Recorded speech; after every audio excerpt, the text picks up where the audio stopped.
Olá, seres vivos! Durante todos os anos de existência dos videogames, sempre foi muito comum surgirem teorias e conspirações associadas a jogos distintos. Algo que muitas vezes acaba trazendo um olhar sombrio e até sobrenatural para um determinado jogo, mesmo que sua premissa seja completamente alheia a temas de terror. Porém, mesmo que seja um elemento que de certa forma até enriqueça o jogo, existem alguns casos obscuros na história dos videogames que acabaram se tornando mistérios inexplicáveis, que além de serem bizarros, muitas vezes se destacam principalmente por conta de sua natureza perturbadora. E é por isso que no vídeo de hoje eu quero falar sobre alguns casos misteriosos e obscuros não resolvidos nos videogames. Então, sem demorar muito, pega um café e vamos pro vídeo porque a história é longa.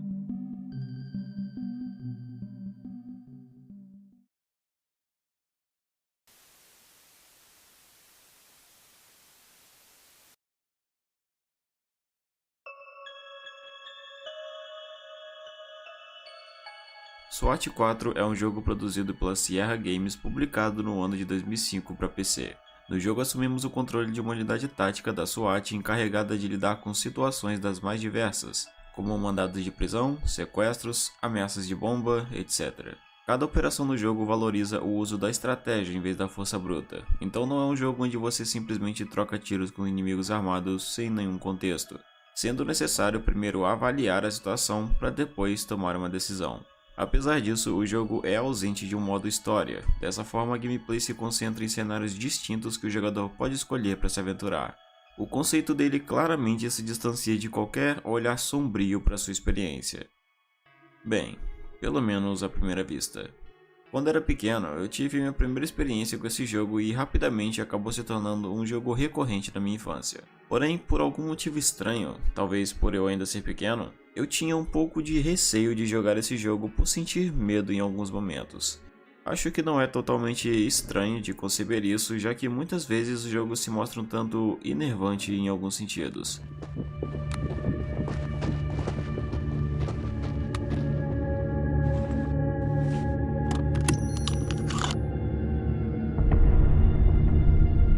Can't we be reasonable here?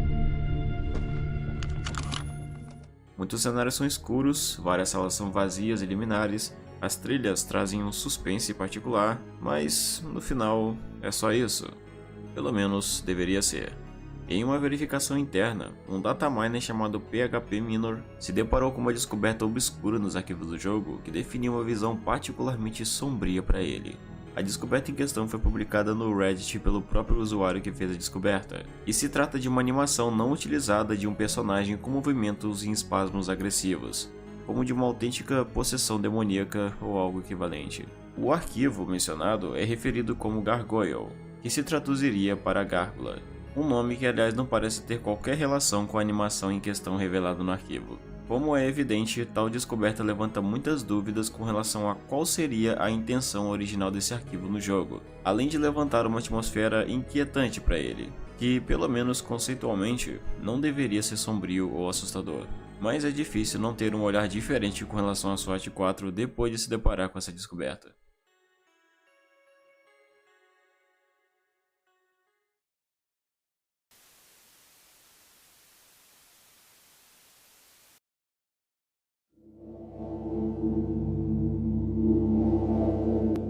Boranawad 2 é um nome atribuído a uma mídia que é completamente desconhecida na internet. A primeira menção desse nome se teve em uma comunidade de assuntos paranormais do 4chan, onde um usuário residente da Alemanha fez um post onde comentava sobre um misterioso jogo que havia encontrado depois de vasculhar alguns jogos antigos que ele tinha guardado em sua casa. Decidindo pesquisar para saber sobre o que se tratava o jogo, ele rapidamente chamou sua atenção por não haver nenhuma referência com relação ao nome Boranawad na internet, o que o levou a fazer um primeiro post em uma comunidade do 4chan dedicado a jogos retrô para ver se alguém poderia lhe dizer sobre o que o jogo se tratava, já que ele não podia descobrir por si mesmo uma vez que o jogo não funcionava mais. ele não obteve muita atenção nesse post. Foi apenas do segundo post, na comunidade de assuntos paranormais, que esse mistério ganhou mais atenção. Vale dizer que, pelo que é mencionado pelo próprio OP, não existe nada de sobrenatural ou assustador sobre isso. Ele apenas estava interessado em saber sobre o que se tratava o jogo em questão. A partir disso, se iniciou uma discussão intensa entre os usuários que debateram as mais diversas possibilidades para explicar o que seria Boranawad 2, já que basicamente tudo que se podia concluir vinha da capa e contracapa do jogo, que eram os únicos materiais disponíveis para alguma pesquisa. Pelo que é sugerido, esse seria um jogo de terror produzido por uma empresa chamada Mayan Corporation, sendo uma criação de duas pessoas chamadas Martin Cale e Andreas Steinbeck, ao qual, tal como o jogo, são pessoas que não possuem qualquer referência online, bem como sendo o mesmo caso da empresa ao qual produziu e do possível antecessor de Boranawad 2, tendo em vista que parece ser uma sequência.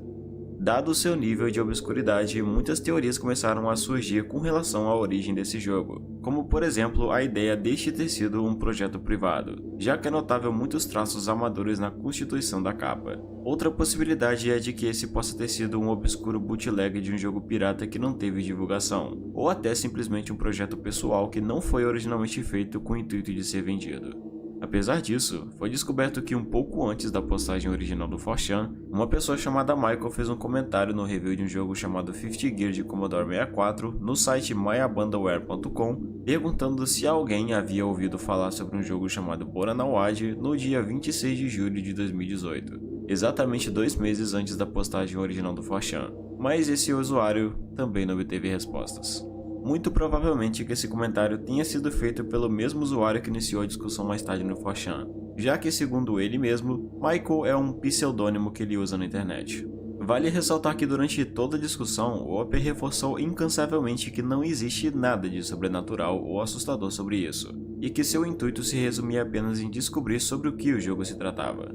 Contudo, ainda é um tanto questionável a veracidade dessa mídia em questão, principalmente devido à sua nebulosa obscuridade que não revela absolutamente nenhuma informação sobre ele e nem mesmo sobre seus criadores. Além de que mesmo durante toda a discussão, o OP não forneceu qualquer outra imagem referente ao próprio disco que ele dizia estar defeituoso, apesar dos muitos pedidos dos outros usuários. O que leva ao pensamento de que talvez essa história, afinal, seja falsa.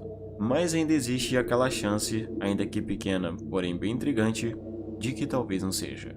Contudo, como até hoje não houve uma conclusão sobre esse assunto, Boranawad 2 continua sendo um mistério não resolvido da internet, e provavelmente continuará assim.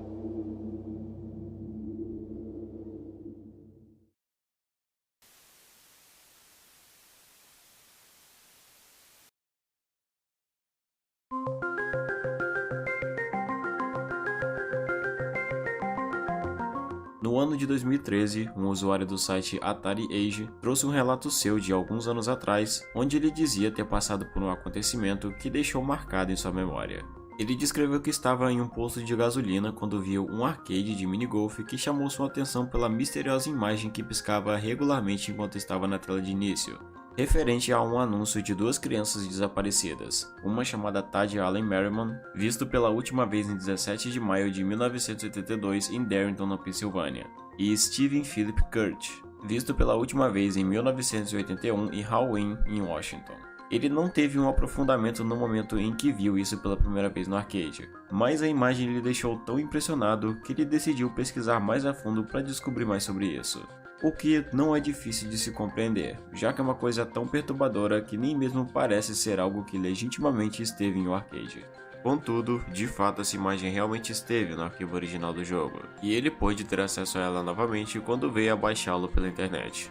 Levando em consideração a data do post em 2013, já teria pouco mais de 30 anos desde que essas crianças haviam desaparecido. Só que o que torna esse caso ainda mais perturbador é que, conforme outros relatos foram surgindo separadamente, descobriu-se que esse não era um caso isolado de desaparecimento, sendo que ainda nesse mesmo arcade de minigolf em questão, havia pelo menos mais 4 crianças na mesma situação onde seus desaparecimentos foram divulgados nos arcades. Todas elas vistas pela última vez até meados dos anos 90, como no caso anterior. A empresa responsável pela criação dos arcades era chamada Senti, e funcionários da empresa já até chegaram a ser questionados sobre isso, mas a maioria deles não sabia dizer como ou quando isso foi adicionado nos arcades.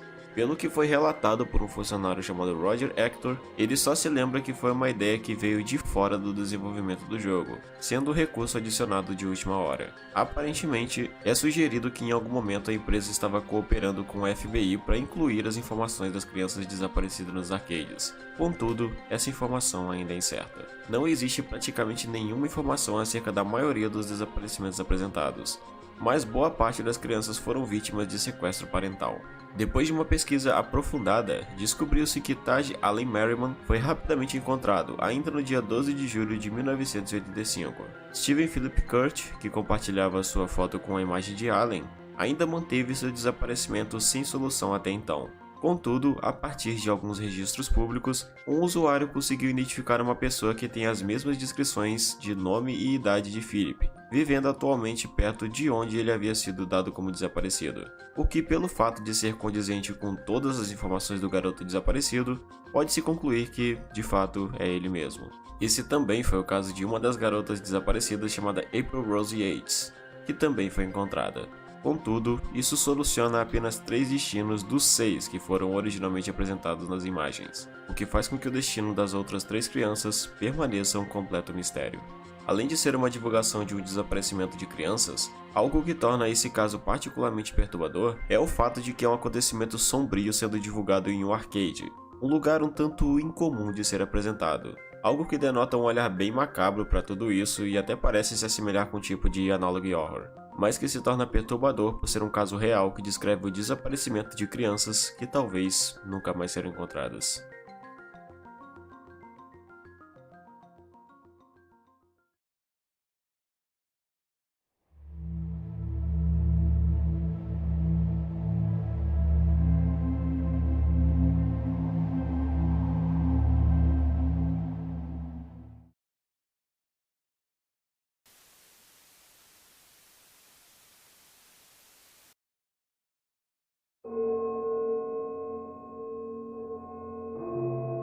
À primeira vista, Station.exe pode parecer o nome de uma creepypasta barata ou história clássica de jogo amaldiçoado que era muito comum antigamente. Mas a verdade vai um pouco além disso. Station.exe foi um jogo que surgiu primeiramente em um post divulgado por um usuário no 4chan no ano de 2011, ao qual, conforme dito por ele mesmo, havia comprado seu disco em uma feira de tecnologia. O jogo na verdade é muito simples, mal feito e sem texturas, e a gameplay dele consiste num personagem vagando por uma estranha instalação à noite com alguns sons ambientes estranhos, enquanto algumas cabeças estranhas te perseguem pelo cenário. E se uma delas encostar no jogador, ele simplesmente fecha.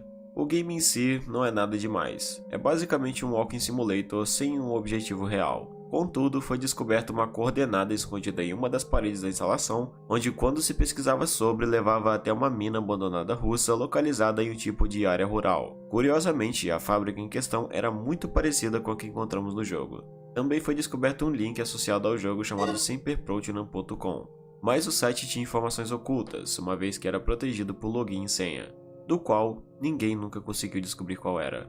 Foi montado um esforço conjunto e esse caso ganhou força gerando uma wiki dedicada a Station.exe, onde eram debatidas teorias e descobertas com relação a esse mistério emergente. Contudo, mesmo com o passar do tempo, todas as pesquisas direcionadas a esse jogo não pareciam levar a lugar nenhum, como se ainda estivesse faltando alguma coisa que ainda não havia sido descoberta. Eventualmente, a wiki do jogo foi apagada por algum motivo, o que acabou deixando muitas dúvidas e perguntas em aberto, bem como com relação ao site Semperprotinam mencionado anteriormente, e posteriormente também acabou caindo do ar. Isso levou a uma perda de interesse dos usuários em continuarem buscando respostas, uma vez que o mistério havia esfriado e aparentemente não havia nada de novo a ser descoberto, o que culminou em toda essa história sendo enterrada no completo esquecimento.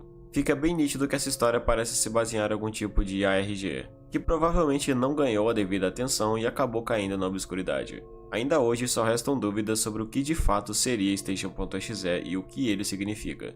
Contudo, provavelmente esse é um mistério que permanecerá sem resposta.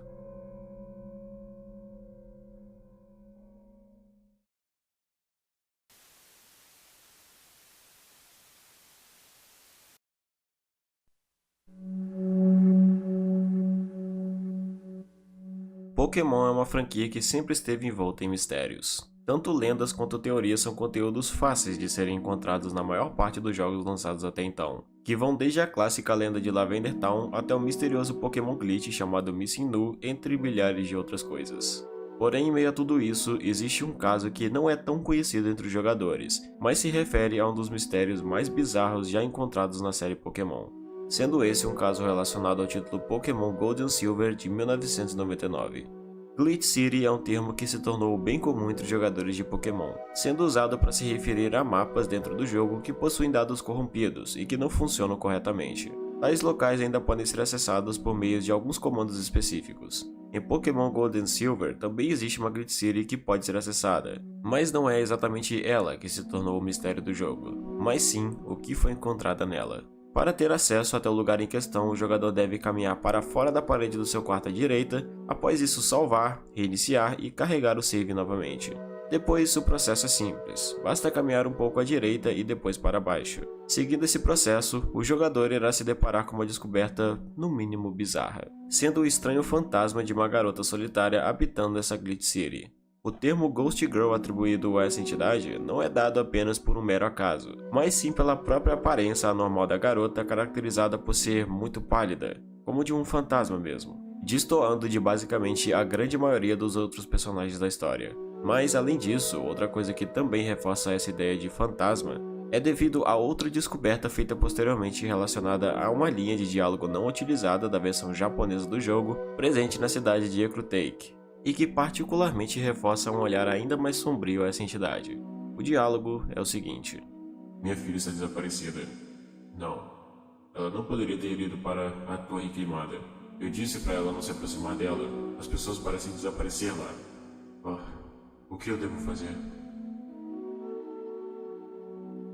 A natureza dessa descoberta é tão deslocada que até parece ser algo falso, como uma autêntica história de creepypasta. No entanto, a veracidade dessa história se distancia de qualquer olhar possivelmente fantasioso. Aparentemente, em algum momento no desenvolvimento do jogo, era planejado um combate do jogador com essa Ghost Girl em Burnet Tower, e pelo seu design, junto das linhas de diálogo descartadas relacionadas a ela, indicam que seria de fato um fantasma que em algum momento desapareceu na torre, eventualmente perdendo sua vida. Contudo, qualquer informação mais aprofundada sobre isso ainda é incerta. Tendo em vista que além de não ser tão fácil de ser encontrada, aliás sendo possível apenas em versões específicas do jogo, quando o jogador se encontra com esse fantasma na Glitch City, o jogo eventualmente crasha, o que ainda levanta dúvidas e teorias sobre o real propósito desse fantasma, sendo um mistério que denota um olhar inegavelmente sobrenatural ao jogo.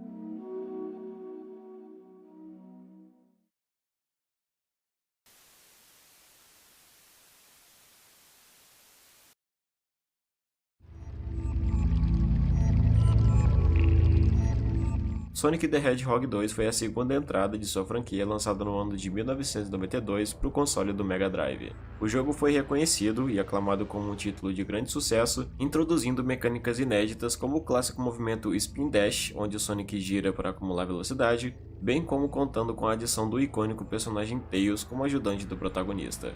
Contudo, apesar de ter se tornado um clássico dos videogames, Sonic 2 se tornou alvo de especulações e teorias a partir de uma descoberta, no mínimo, bizarra. Tudo começou no ano de 2019 quando um vendedor de uma loja de jogos retrô recebeu uma coleção de materiais antigos pertencentes a um artista que trabalhou em Sonic 2 chamado Tom Payne, que forneceu pessoalmente ao vendedor uma caixa com várias coisas antigas de seu trabalho na SEGA. Esse acontecimento levou à descoberta de alguns conteúdos inéditos relacionados à produção inicial de Sonic 2, como designs iniciais de personagens e até recursos antigos do jogo a partir de disquetes antigos, como sprites e artes conceituais. E a partir desse material, uma arte específica logo chamou a atenção, destoando de qualquer coisa descoberta até então sobre o jogo. A imagem revela um homem com visual desconfortavelmente estranho que é referido como Bob, de acordo com o nome do arquivo. Ele aparece com um ferimento de bala em seu peito enquanto faz um sinal com a mão esquerda. Contudo, o que mais destaca um olhar perturbador para essa imagem é a expressão do homem destacada por um sorriso assustador e um olhar fixo que soa em um tom ameaçador de alguma forma. Olhando para os outros arquivos, aparentemente haveria ainda duas animações para esse personagem onde mostraria ele piscando para você e outra voltando a uma expressão séria novamente. Obviamente, a natureza dessa descoberta denota um olhar perturbador em um aspecto geral.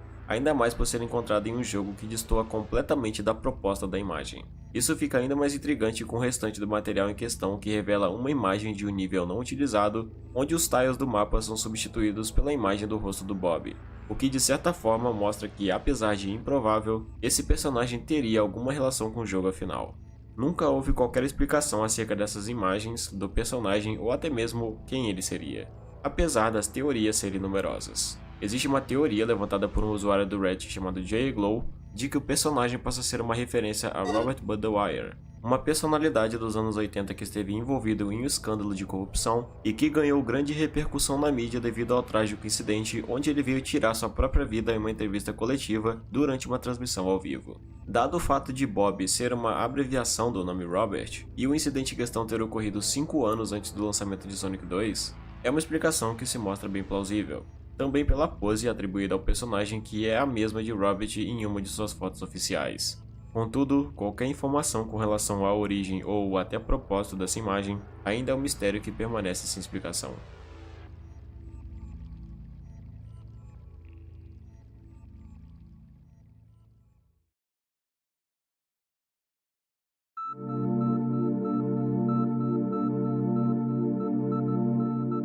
E bem, chegamos ao fim de mais um vídeo. Eu sempre gosto de me aprofundar nos mistérios relacionados ao mundo dos jogos. E ao mesmo tempo que é interessante, também é assustador como muitos casos compartilham de acontecimentos e incidentes particulares que, por conta de sua natureza, acabam se tornando perturbadores. Esse é um tema que certamente pode ser expandido para outro vídeo, então, caso você tenha achado interessante essa ideia, eu peço encarecidamente que você deixe o seu gostei e comente o que achou do vídeo e se é interessante trazer outro vídeo no futuro discutindo mais alguns mistérios como esses. Enfim, no mais é isso, espero todos vocês no próximo vídeo, até mais!